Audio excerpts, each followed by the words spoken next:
एक छोटे से गांव में अरुण नाम का एक लड़का रहता था। बचपन में ही पिता की मृत्यु हो जाने के कारण परिवार की आर्थिक स्थिति बड़ी दयनीय थी।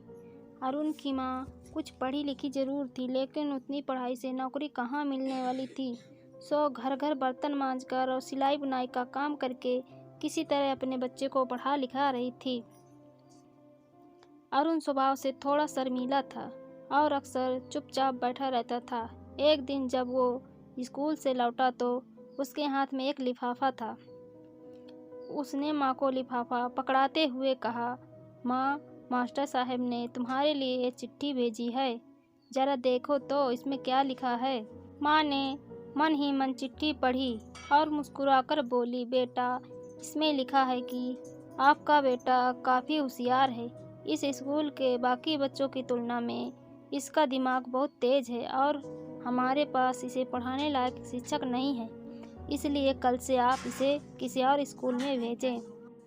यह बात सुनकर अरुण को स्कूल न जा सकने का दुख तो हुआ, पर साथ ही उसका मन आत्मविश्वास से भर गया कि वो कुछ खास है और उसकी बुद्धि तीव्र है। माँ ने उसका दाखिला एक अन्य स्कूल में करा दिया।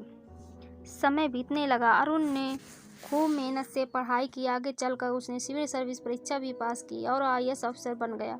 अरुण की माँ बूढ़ी हो चुकी थी और कई दिनों से बीमार चल रही थी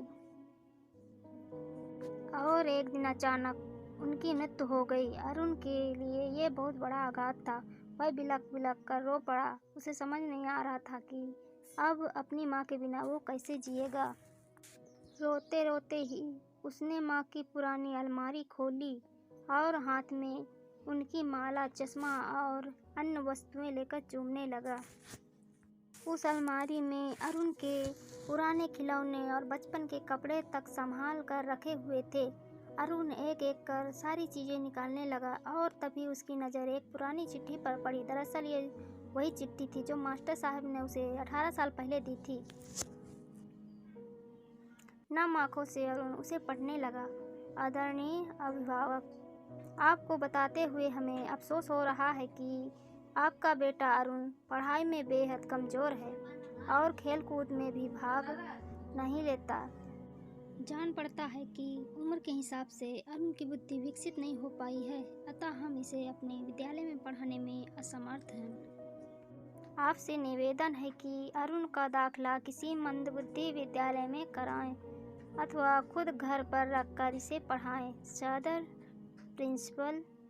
अरुण जानता था कि भले अब उसकी माँ इस दुनिया में नहीं रही, पर वो जहाँ भी रहे उनकी ममता, उनका आशीर्वाद सदा उस पर बना रहेगा।